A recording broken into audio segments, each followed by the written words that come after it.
ஓவ விட்டுடு கண்ணான்னு மட்டும் கூப்பிடு. கண்ணா சொல்லு ஐயா.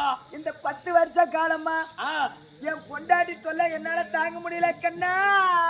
ஏடா 10 வருஷ காலமா உனக்கு பொண்டாட்டி தொல்லை தாங்க? என் பொண்டாட்டி தொல்லை என்னால தாங்க முடியல. நீ உனக்கு எத்தனை தான் வயசு ஆகுது? உனக்கு அம்மா வயசு தான் ஆகுது. 35 ஆகுது. பையா என்னை விட 3 வயசு பெரியவனா இருக்கிறான். ஆமா கண்ணா என் பொண்டாட்டி திருமணம் செய்து 10 வருஷ காலமா என் பொண்டாட்டி தொல்லை என்னால தாங்க முடியல. என்ன பண்றா உன் பொண்டாட்டி? ஒண்ணு அவ என்ன சும்மா கொடுமை பண்றா கண்ணா. என்ன ஒண்ணு அப்பேர் பண்றது? ஏன்டா கம்மியாட்டி குடிச்சுட்டு வரியா? ஏன்டா நம்ம பழப்பு என்ன ஆச்சு, குடி என்ன ஆச்சு, குடுத்தன என்ன ஆச்சுன்னு கேக்குறாளா? அப்படி கேட்டுறாளா? நீ போனா ஆட்டாட்டி போனா உனக்கு சோறு போட மாட்டாளா? நல்லா போடுறா. இல்ல தண்ணி குடிக்க மாட்டாளா? அதெல்லாம் குடுக்குறா. இல்ல உனக்கு பாய் படுக்கிறதுக்கு பாய் போடலையா? போடுறா. அப்புறம் என்னதான் குறை உனக்கு? என்ன குறைன்னு கேக்குற? என் பொண்டாட்டி சும்மா குசுறா.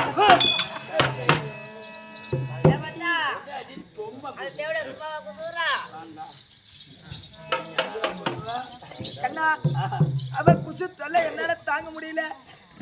அவ குசு தொல்லை என்னால தாங்க முடியல. ஆக்க போனா குசு விடுறா, அடிக்க போனா விடுறா, குசு விடுறா. இப்ப எனக்கு பொண்டாட்டியா உனக்கு பொண்டாட்டியாடா? உனக்குதான். அப்ப விடுறான்ற நீ தானே சொன்ன விடுறான்னு. என் பொண்டாட்டி தொல்லை என்னால தாங்க முடியல. முந்தா நேத்து ஆட்டோக்காரு 14 பேரும் என் வீட்டுக்கு வராங்க. ஏன் தாம்பளம் வைக்க? ஓ என் சம்பளம் கணக்கு பார்த்து சம்பளத்தை கொடுக்க 16 பேரும் என் வீட்டுக்கு வந்தீங்க. வந்த உடனே நான் போய் கறி எடுத்துட்டு வந்து இதை நல்லா சமைச்சு வைடி. ஏதோ நம்மளுக்கு கணக்கு பார்க்க இருக்கிறாங்களே அவங்களுக்கு நாம நல்ல சாப்பாடு போட்டு ஒரு வேளை சாப்பாடு போட்டு அனுப்புவோம் அப்படின்ட்டு போய் இங்க இருந்து போய் மல்லூர்பேட்டையில நீ கறி எடுத்துட்டு வந்து உன் சம்சாரத்துக்கிட்ட குடுக்குற. அவங்கள சமைக்க சொல்ற. நான் கறி எடுத்துட்டு வந்து கொடுத்த நேரமும் ஆட்டக்கார 16 பேர் வந்த நேரமோ அப்படியே ஒப்பாய் போச்சு. என்ன இவங்க கணக்கு பாக்குற வேலையில அது கேட்டு என் பொண்டாட்டி சமையல் வேலையை முடிச்சிடுவா அப்படின்னு பார்த்தா அவ அடுப்புல வானல வச்சு எண்ணெயை ஊத்தி கடுவை போட்டா கடுவுதான் படப்படன்னு பொரியுதுன்னு இவ உருற குசுதான் படப்படன்னு பொரியுதுன்னு புரியல. நீ அங்க உட்காந்து கணக்கு பார்த்துட்டு இருக்கிற அந்த சத்தம் உங்களுக்கு கேக்குது. நீ என்ன சொல்லலான்னு முழிக்கிற. கடுவுதான் பொரிதான் தெரியல. இல்ல நம்ம பொண்டாட்டி விடுறால குசுதான் தெரியல. அப்படி மனசுல நினைச்சுக்கிட்டு அவங்கள கணக்கு பார்த்து வீட்டுக்கு அனுப்பிச்சிட்டு இனிமே அவளை வச்சுட்டு குடும்பம் பண்ணா நம்ம மானம் கப்பல் ஏறிடும். கட்டாயம். ஆமாங்க. அவளை இனிமே வச்சிருக்க கூடாது இந்த அம்மாவளை அப்படின்னு வெட்டி இனிமே பொலி போட்டாலும் சேர்த்தானோசரம். பொண்டாட்டி இல்லாத நம்ம தனியா கையாலேயே பொங்கி தின்னாலும் சரிதான். ஆனா இந்த குசு விட்டு பொண்டாட்டி நம்ம கிட்ட இருக்க கூடாது.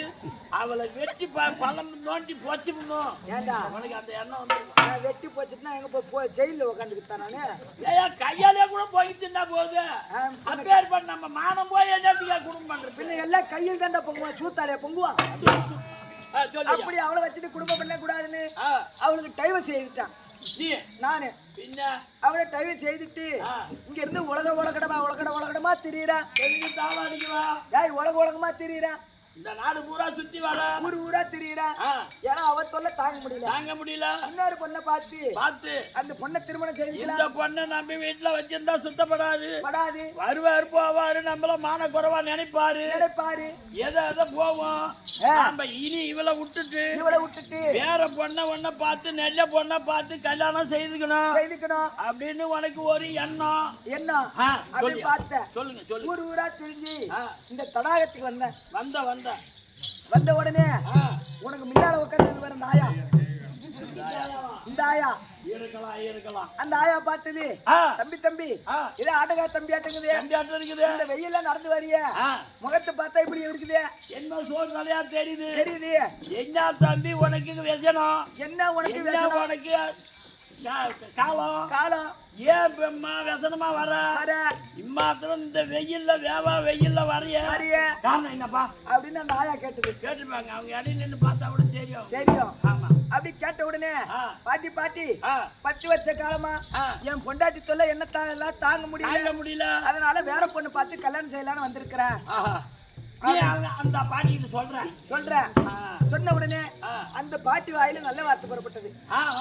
எப்பா தம்பி தம்பி, வயசானவங்க வாயால நல்ல வார்த்தை வாங்கினோம்னா நமக்கு ஆண்டவன் நல்ல வழியே காட்டுவான் அப்படின்னு அந்த பாட்டி என்ன சொன்னாங்க, தம்பி தம்பி என் மவுட்டு பேச்சுவார்த்தை இருக்கிறா, அவளை நீ கட்டிக்க, உன் குடும்பம் சேமமா வரும் அப்படின்னாங்க, சொல்லிருப்பாங்க. அப்படி சொன்ன உடனே பொண்ணு அது பொண்ணு நல்ல பொண்ணா இருந்திருக்கா, அவங்க வளர்ப்பு முறையில அவங்களுக்கு தெரிஞ்சிருக்கலாம்.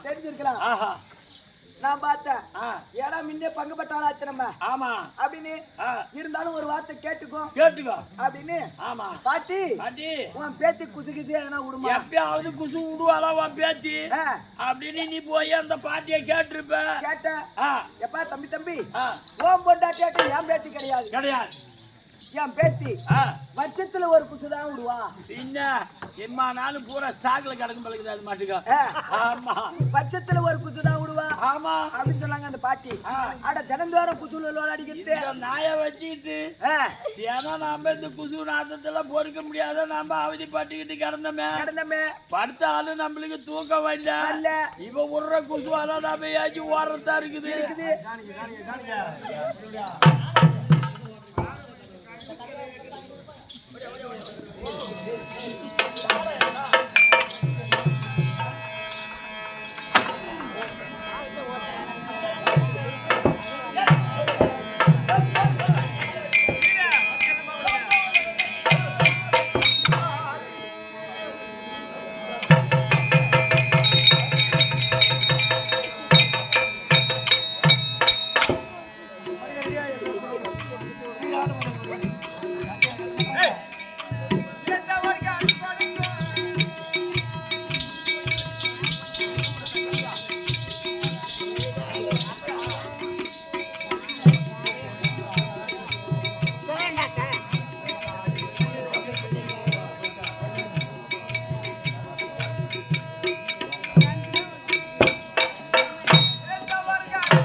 பார்க்கதான் ஒரு அம்மா நினைச்சு சாதாரணமா இடம் போட்டாத.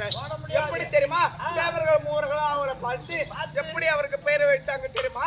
அம்மா வாயாடி பேர் உனக்கு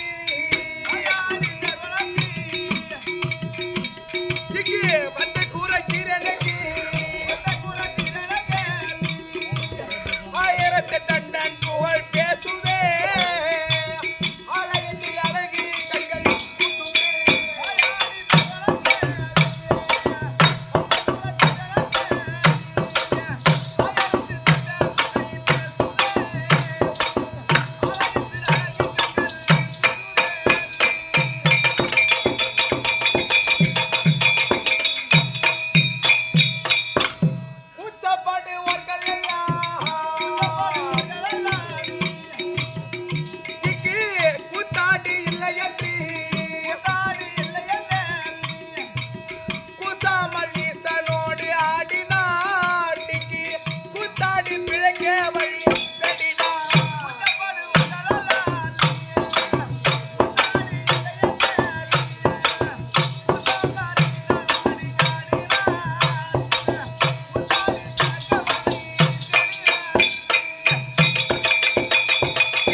இருக்குமா? என்னடா என்ன ஒரு மதியம் இருக்கு? ஏமா டேய், எந்த ஒரு பெண்களை பார்த்தாலும் தவறாக நினைக்காதே. நினைக்க கூடாதா? சரிதானே? சரிதாம்மா. ஃபர்ஸ்ட் வந்திருக்கிற